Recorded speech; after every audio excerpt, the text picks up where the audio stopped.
testified in your deposition that you did not know the whistleblower. Ranking member, it's Lieutenant Colonel Vindman, please. Lieutenant Colonel Vindman. Very quickly, I'm curious, when Ranking Member Nunez referred to you as Mr. Vindman, you quickly corrected him and wanted to be called Lieutenant Colonel Vindman. Do you always insist on civilians calling you by your rank? During the testimony of the all-knowing potential Ukrainian defense minister, Lieutenant Colonel Vindman, impeachment hearing Commandant Adam Schiff once again flipped out over the potential outing of the whistleblower, thus raising plenty of questions about what Schiff truly knows about that whistleblower. I want to make sure that there's no effort to out the whistleblower through the use of these proceedings. If the witness has a good faith belief that this may reveal the identity of the whistleblower, that is not the purpose that we are here for, and I want to advise the witness accordingly.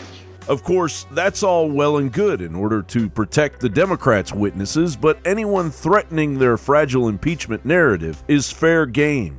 Now, Mr. Chairman also announces at every hearing that he will not tolerate, and I agree with him, any witness intimidation, any threats, or any issues of trying to bully a witness. Ambassador Sondland, have you, your family, or your businesses received any threats or reprisals or attempts to harm you in any way? Many. Could you give us an example or two? We have countless emails, apparently, to my wife. Our properties are being picketed and boycotted. Let's explore that one. Our own colleague, Congressman Earl Blumenauer from Oregon, has in fact called for a boycott of your hotel chain or your hotels in Oregon.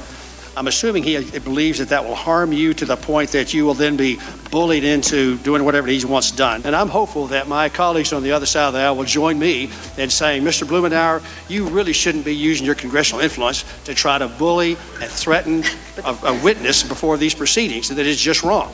I'm looking forward to my colleague's response, and I yield back. I was somewhat humored by your request that Mr. Blumenauer not bully to get something done when all we're talking about is the president bullying to get something he wants done. Representative Jackie Speier then went on to accidentally prove that there is no law protecting a whistleblower's identity. As Breitbart reported, Speier read aloud from a Washington Post article published earlier in the day that fact-checked Schiff's claim that the whistleblower, whom Democrats previously wanted to testify, has a, quote, statutory right, end quote, to anonymity. She read the following into the record. The law reads,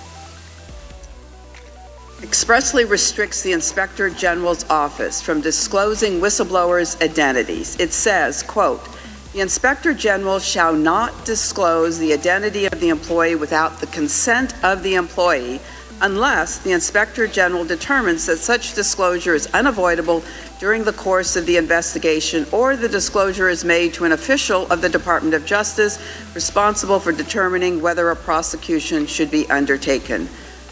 Unquote. That appears to be the lone statutory restriction on disclosing a whistleblower's identity, applicable only to the Inspector General's office. We found no court rulings on whether whistleblowers have a right to anonymity under the ICWPA or related statutes. Vladeck said it is nonetheless a best practice to avoid disclosure of the Ukraine whistleblower's identity, given the concerns about retaliation. McCulloch said, we've stepped into bizarro land when senior policymakers are trying to yank a CIA employee into the public spotlight in retaliation for making a whistleblowing complaint, especially when they are credible threats to that employee's personal safety. After unwittingly exposing Adam Schiff's fraud, Speier went on to insult the president, followed by thunderous applause. Well, the end of the article does go through that and also says it's 3 Pinocchios in spite of that conversation. Well, the President of the United States has 5 Pinocchios on a daily basis, so let's not go there. The applause, which is usually not permitted, solidifies the lopsided mob rule mentality environment overseeing these sham impeachment hearings. You see, in mathematic fact, 2 plus 2 does equal 4. But in reality, 2 presumptions plus 2 presumptions does not equal even 1 fact. And the fact is, the president did tell you, Ambassador Sondland, no quid pro quo. That's a fact. And another fact, no quid pro quo occurred. John Bowne reporting.